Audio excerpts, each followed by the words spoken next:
ওই শোনো, এবার রাজও শুনতে পেল। অন্ধকারের মধ্যে দুজনাই এদিক ওদিক তাকিয়ে বুঝতে চেষ্টা করলো শব্দের উৎস কোথায়।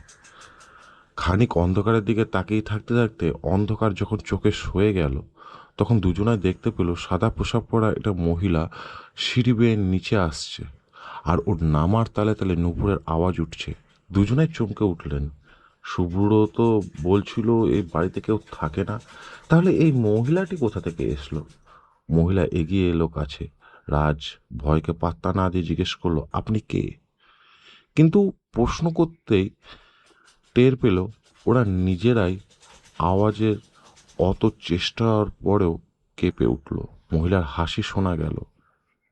সে কি তোমার নর্তকীকে আহ্বান করলে আর এখন চিনতে পারছো না? তোমাকে কে ডাকলো? আমরা তো ডাকিনি। ডেকেছো তো। তো কি নাচ দেখাবো? কত্থক নাকি আধুনিক কিছু?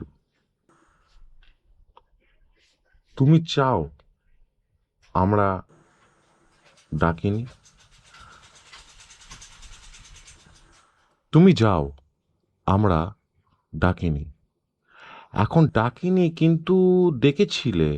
আর আমি আমার শিশু সন্তানকে ছেড়ে আসতে চাইনি বলে জোর করে ধরে এনেছিলে। আর যাতে ভবিষ্যতে এই সন্তানের দোহাই না দিতে পারি, তাই ওকে মেরে দিলে। কী সব বলছো আজগুবি? আমরা তোমাকে চিনিই না। চেনো চেনো, তোমাদের রক্তে আছে নারী নিয়ে ফুর্তি আর বদমায়েশি করার আর কিছু। তোমাদের কথা মতো না চললে এই পৃথিবী থেকে হাপিস করে দেওয়া। সেই দূষিত রক্ত এখনো শরীরে বয়ে চলেছে। তাই তো এতদিন পরেও এ বাড়ির এসে নর্তকীর কথা মনে পড়ল। সেবার ক্ষমতার অভাবে প্রতিশোধ নিতে পারিনি, এবার তো ছাড়াই যায় না। বলেই দু হাত এগিয়ে দুটো বলেই দু হাত এগিয়ে গেল দুজনার গলা লক্ষ্য করে। এতটাই এতটাই আচমকা আর এতটাই তাড়াতাড়ি ঘটলো সব কিছু, যেন ওরা পালানোর সুযোগ পেল না। সুব্রত, সুব্রত করে আওয়াজ তুলতে চেষ্টা করছিল রাজ, কিন্তু গলার স্বর ফুটল না। ওদিকে আঙ্গুল চাপ বেড়ে চলল গলার ওপর। দু হাত ধরে ছাড়ানো গেল না। অনি আর রাজ দুজনেরই কথা আটকে গেল। দুজনে গো গো করতে লাগলো, কিন্তু গলার ওপরে চেপে বসা হাত দুটো আর ছাড়াতে পারল না। খানিক পরে দুজনার